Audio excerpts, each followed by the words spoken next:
Passacaglia by Silvius Leopold Weiss, performed in the K-Bach Performance Studio by guitarist and ASU professor Martha Masters. She'll be performing an all-Baroque recital as part of the 2025 Arizona Bach Festival. The concert's this Thursday evening at 7:30 at Western Spirit, Scottsdale's Museum of the West. Martha, welcome. Thank you, Greg. It's great to be here. Great to have you here. That was so lovely. Thank you. Great piece of music. Absolutely beautiful. A lot of children start their music education with piano or maybe violin, or maybe in junior high school they start on a wind instrument. But you started on the classical guitar, right? It's a little strange, but yes, I had an older sister who played the violin, and I fell in love with bowed strings, actually. And I wanted to play the cello. I just thought the resonance was gorgeous, and my mom was rather practical and said, "You can't fit a cello on the school bus." And my uncle said, "How about the guitar?" And I thought, well, ew, I don't really like the guitar, but I was a little too shy to say no. And that uncle changed my life, really, just by putting me in the right direction. And I had the most remarkable teacher that inspired me and helped me to learn. The truth is, I didn't like what I was hearing at the time, how guitar was represented. It just didn't speak to me through popular music of the late 70s. That wasn't my interest, it turns out. I was a weird 6-year-old who loved classical music. And now I've come to like all kinds of guitar, but at the time I just wanted classical, and I couldn't understand that classical guitar existed. So I was very fortunate to be introduced. So you were introduced, and then you stuck with it all these years, and then you went off to Baltimore, right? Yes. Yeah. I went and did my bachelor's and master's degrees at Peabody Conservatory in Baltimore. And that was, kind of a life-changing experience where you start to realize you're surrounded by great musicians everywhere. Guitarists, we live a little bit outside of typical classical music circles because we don't play in an orchestra, so we don't tend to intersect with other great musicians, peers. So it's really until university that a guitarist gets to intersect with those great musicians on a regular basis. So that was my first look at what the kind of dedication that it takes to be a professional musician. That was my first look at seeing what my peers were doing, and it was life-changing. Now, pianists have the Van Cliburn competition, and guitarists have the Guitar Foundation of America competition, and you won that back in 2000. What was that like? It was huge. It was so Guitar Foundation of America does have, by reputation, the biggest international classical guitar competition. It's been going for about 42 years now, and everybody wants to win it because you, as part of the prize, you get a big North American tour, about 50 concerts. And so I had been hearing about the GFA competition for a number of years. Seeing the winners on tour was inspired by their artistry and by the opportunity, the doors that are opened when you win such an event. And I was a little bit of a late starter in my competition days. So I started competing when I was 24, and I just did like one a year because I was at the same time doing my doctorate. And it's very difficult to compete and do all the academic requirements for a degree. So I was just doing one a year. And most people who are really successful in competitions are doing many every year and keeping the same program and really developing the program. And I had to be changing my repertoire all the time because I had degree requirements. So I started doing one a year at 24, and the dream was always to win GFA. But I think in a way, I never counted on it. I always just hoped and worked for it. And it happened. And it was really... It changed the trajectory of my career. I was already on a path to be a professional musician. I had concert opportunities, but suddenly everybody worldwide in the world of classical guitar knew who I was. And that opened opportunities internationally that hadn't come before. And then came the giant tour, which for me was 56 concerts, mostly in the United States, some in Canada, some in Mexico, over the course of one academic year. Over the course of 1 year? Yes. 56 concerts around the world. And you're still working on your doctorate. I had just graduated. I graduated right like a couple months before I won the competition, which was great. But I had also just gotten my first academic position at Loyola Marymount University. So I had a job and was didn't want to lose the job. You don't want to give up the job, right? So I was flying out, playing concerts, coming back for 24 hours, teaching 8 students, flying back out to play. So it was a really, really, I think that's only for the young. I couldn't do that now. You've got more music coming up next from one of the great keyboard composers of the entire 18th century, Domenico Scarlatti. Wrote 555 keyboard sonatas in his career. The one you've picked to play today is nicknamed The Lover. Tell us a little bit about it and why you picked it for your concert coming up in Scottsdale. I love this sonata, and the music of Scarlatti sits really well on the guitar. Quite often, these sonatas are transcribed for solo guitar or duo guitar. Scarlatti worked in Spain, of course, and so some of the sonatas have kind of a Spanish character. I wouldn't say this one does. But what I love about this particular sonata is the way thematic elements are developed throughout. And it, as a player, I find this piece a never-ending puzzle, that I'm always hearing something new and enjoying connecting something in measure 54 that happened back in measure 13 for the first time. So I've had, various versions of the score on this that are, color-coded and trying to understand all that Scarlatti left for us, all the evidence he left of things that he heard. And so for me as a performer, I enjoy practicing this piece, which, if we don't enjoy practicing, we should be doing something else. So for me, it's like a rich reward to study the piece, and then hopefully that translates to the audience as well. This is that keyboard sonata in D minor known as The Lover by Domenico Scarlatti. It's performed by guitarist Martha Masters in the K-Bach Performance Studio right here on 89.5 K-Bach.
Guitarist Martha Masters performing a keyboard sonata in D minor by Domenico Scarlatti, nicknamed The Lover, here in the K-Bach Performance Studio. Martha, that sonata sounded just like Scarlatti originally wrote it for the guitar. The transcription, just remarkable. So this particular piece, I'm always one that I like to play the guitar and not sit with a piece of paper. So I don't make my own transcriptions usually, but I like to know who the great transcribers are, check their work to the original, see if there's any different choices I would make. This particular transcription, when I kind of looked at the original and a few different options, there are so few notes changed in this. It's played almost exactly what was written for the keyboard, and it just lies incredibly well on this instrument. Not every Scarlatti sonata does that, but this one, just very few changed notes, and it works incredibly well. Sounds absolutely beautiful. Tell us about the instrument you're playing on today. It has such an intimate feel to it. Yes, it is intimate. Thank you. I love playing it in a space like this where there are microphones and we're in a small space. So this is a very special guitar. It's not my guitar. It's not what I would typically play in concert. This is a 1936 Raphael Galan that was recently part of a large gift made to ASU guitar program. We had a really generous collector of instruments who donated 51 guitars to the program. From the earliest is from 1869 up through 2016. So some really interesting historic instruments, and classical guitar is an instrument that actually didn't exist during the Baroque. The earliest guitars that are like what we play today are from the later 1800s. So everything that we got are six-string instruments with the same tuning and the same basics. But what these older guitars don't have is the volume that we've gotten in recent years through some technological advances. But what they do have is a greater sense of intimacy. They don't have the same volume, but they speak differently.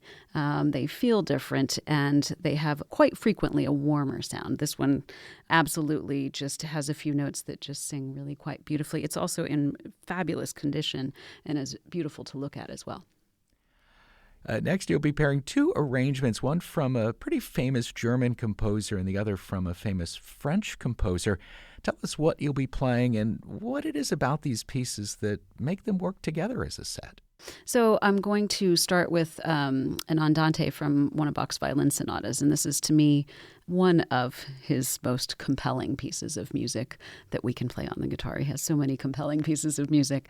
It's on the violin is so gorgeous, and you get these repeated notes that just it's so difficult, I think, on the violin to play this particular piece well. And we play it differently on the guitar because of the nature of the instrument, because we don't have a bow to extend things. So a slower movement is sometimes, if it was originally written for a bowed instrument, sometimes we need to play it a little faster on the guitar because we don't have the same sustain that a violin can get through their bow.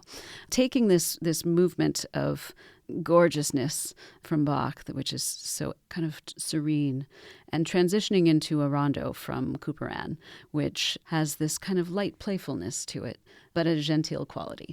And, for me, the idea of pairing things was born post-pandemic when, frankly, my attention span was poor. I had failed to, be able to really sit in a concert hall and listen. I had listened to all kinds of things on YouTube over the pandemic, but we didn't have the opportunity to sit in a concert hall. So I wasn't as good at listening to things, long sets, of a full Bach sonata, something like that. And I also felt like I wasn't as good at concentrating to execute a 20-minute set incredibly at the level you need to be on stage. So my first program post-COVID, live program, instead of playing big chunky works, which is actually one of my favorite things to do, I ended up making some pairs of a movement of this combined with a movement of that, frequently from very different eras. I just tried to make sure that I could imagine some kind of through line and that they could complement one another in some way. So I started working in pairs, about 4 years ago at this point, and I really enjoyed it. I found that audiences really enjoy it too. It takes a lot more program curating to do it effectively, but I've really enjoyed that challenge. It's a little bit trickier when you're combining a movement of this or that in the Baroque, but that said, I think those composers did that all the time. So I think we're maybe perhaps returning to roots. I don't think I invented anything, but I'm glad that it feels fresh to me anyway. Yeah, I think about the paired dances, the Allemande and the Courant and the Sarabande and the Gigue. And that's kind of what, when you presented this to me as part of this program today, that it made sense to have pieces that are paired together like they would have done in the Baroque. Well, let's hear these two beautiful pieces. The first by Bach, the Andante from the Solo Violin Sonata No. 2, and then Martha Masters in the K-Bach Performance Studio will perform The Mysterious Barricades by Francois Couperin.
Two pieces from the Baroque era, the evocative, mysterious Barricades by Francois Couperin. I've always loved the title of that work.